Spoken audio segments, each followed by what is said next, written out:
কোথাও বলতে পারি না। এখন আমাদেরকে যদি একটা বসার ব্যবস্থা করে দিছে, এখন মানুষের কাছে যাওয়ার জন্য যদি একটা গাড়ির ব্যবস্থা করে দেয়, তাইলে আমাদের আমাদের জন্য একটু সুবিধা হয়, মানুষের কাছে একটু যাইতে পারি। অফিসের জন্য দিলাম, আমাদের অপোজিশন লিডারকে কেউ হাতের তালে দিও না, মানে স্পিকার আমি দিচ্ছি।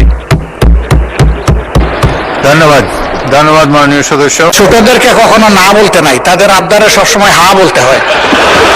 হাসনাত আব্দুল্লাহ বলে ফেলেছে, সাথে সাথে না না বললে আমি বেশি খুশি হইতাম। এবং মাননীয় বিরোধী দলের নেতা সহ সকল সম্মানিত সংসদ সদস্যের জন্য একটি সম্মানজনক খবর দেওয়ার জন্য আমি দাঁড়িয়েছি।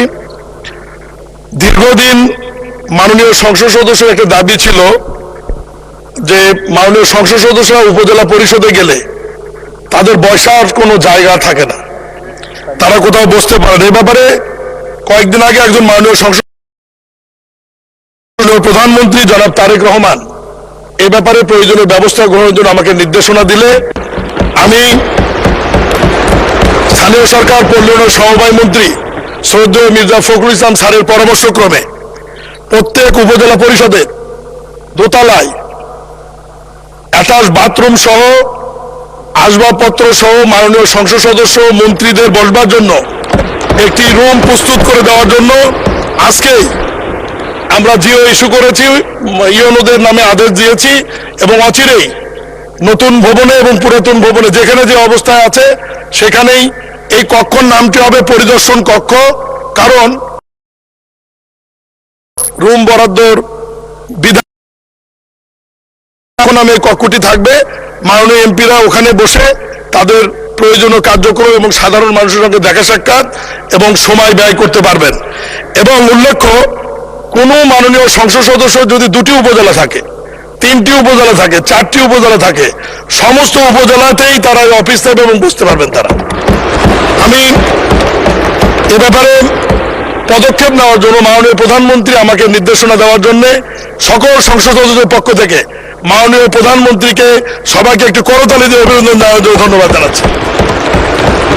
এবং মাননীয় সংসদ সদস্য অনুরোধ করব, আজকের তারিখে জিওটি আদেশটি জারি হয়েছে, আপনারা এই অনুরোধের সাথে কথা বললেই দ্রুততম সময়ের মধ্যে কক্ষটি আপনাদেরকে রেডি করে আপনাদের ব্যবস্থা।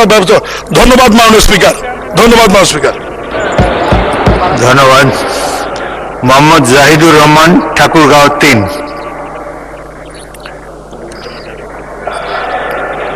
কি আবুল হাসান আব্দুল্লাহ কি কথা বলতেই হবে, বলেন বলেন।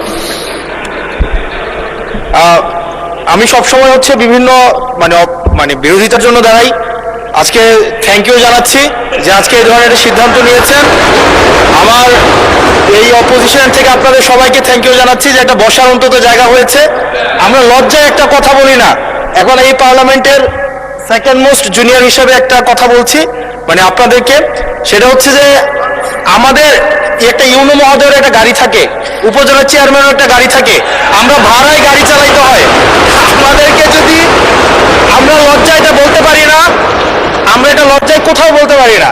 এখন আমাদেরকে যদি একটা বসার ব্যবস্থা করে দিছে, এখন মানুষের কাছে যাওয়ার জন্য যদি একটা গাড়ির ব্যবস্থা করে দেয়, তাইলে আমাদের জন্য একটু সুবিধা হয়, মানুষের কাছে একটু যাইতে পারি। মাননীয় স্বরাষ্ট্রমন্ত্রী কিছু বলতে চান? স্পিকার, মাননীয় স্পিকার আপনাকে ধন্যবাদ।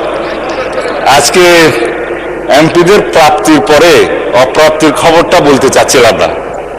আমাদের মাননীয় প্রধানমন্ত্রী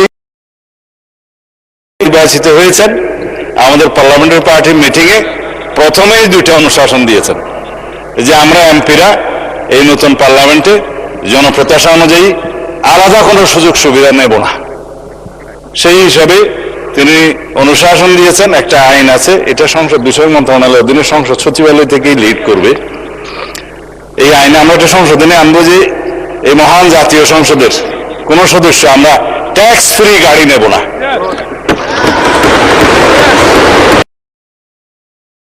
বাকি সবাই তালে দিছে কিন্তু আমাদের মানুষ নয়, শুধু বাংলাদেশের এই সরকারের সমস্ত মন্ত্রী, সরকারি কর্মকর্তা যারা গাড়ি পায়, তেল পায়, সেটা আমরা ক্যাবিনেটে একটা ডিসিশন নিয়ে ইতিপূর্বে এই ক্রাইসিসের সময় শতকরা 30% তেলের বরাদ্দ আমরা কমিয়ে দিয়েছি এবং কৃচ্ছ্রতা সাধনের উদ্দেশ্যে সরকারি কর্মকর্তাদের আপাতত লোন সুবিধা যেগুলো আছে সেটাও কাটিল করা হয়েছে ফর দি টাইম বিং। এই সমস্ত এগুলো আমরা সবই জনবান্ধব এবং জনপ্রত্যাশা অনুযায়ী যাচ্ছি, আমাদের মাননীয় প্রধানমন্ত্রীর নির্দেশনা অনুযায়ী।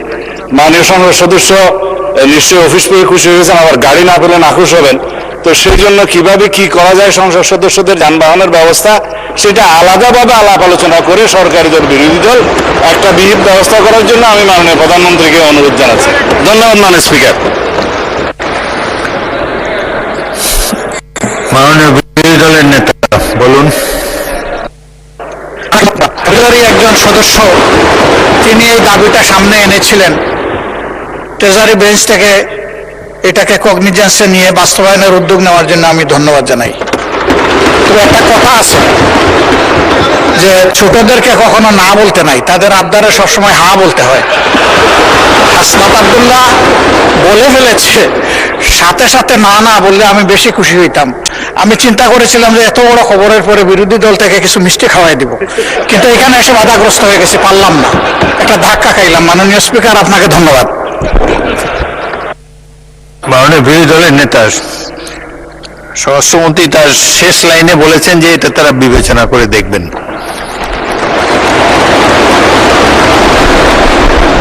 বক্তব্যে সদস্যদের বক্তব্যে ফিরে যাই। জনাব মোহাম্মদ মোহাম্মদ শাহজাহান বলেন। মাননীয় স্পিকার, শাহজাহান মানে speaker, I am sorry, Bangladesh Jamaat ইসলামীর আমির জামাত বর্তমান বিরোধী দলের নেতা, উনি আমাদের মাননীয় প্রধানমন্ত্রী বলেছেন ওনাদের সংসদীয় বৈঠকে ওনারা গাড়ি নেবেন না, ট্যাক্স ফ্রি। কিন্তু আমাদের পক্ষ থেকে আমরা, আমাদের আমির জামাত বিরোধী দলের নেতা, বহু আগেই আমাদের পক্ষ থেকে বলা হয়েছে যে আমরা ট্যাক্স ফ্রি গাড়ি নেব না। সাথে সাথে বলেছেন আমরা কোনো জায়গা, কোনো ব্লক এমপিদের নামে বরাদ্দকৃত কোনো জায়গাও আমরা নেব না মাননীয় স্পিকার। এই জন্য আমি এই কথাটা সংসদকে জানানোর জন্যই পয়েন্ট অফ অর্ডার দিলাম মাননীয় স্পিকার। আপনাকে ধন্যবাদ। কেউ হাতের তালি দিল না মাননীয় স্পিকার, আমরা কিন্তু দুই হাতেই অফিসের জন্য দিলাম। আমাদের অপোজিশন লিডারকে কেউ হাতের তালি দিল না মাননীয় স্পিকার, আমি দিচ্ছি। ধন্যবাদ। ধন্যবাদ মাননীয় সদস্য।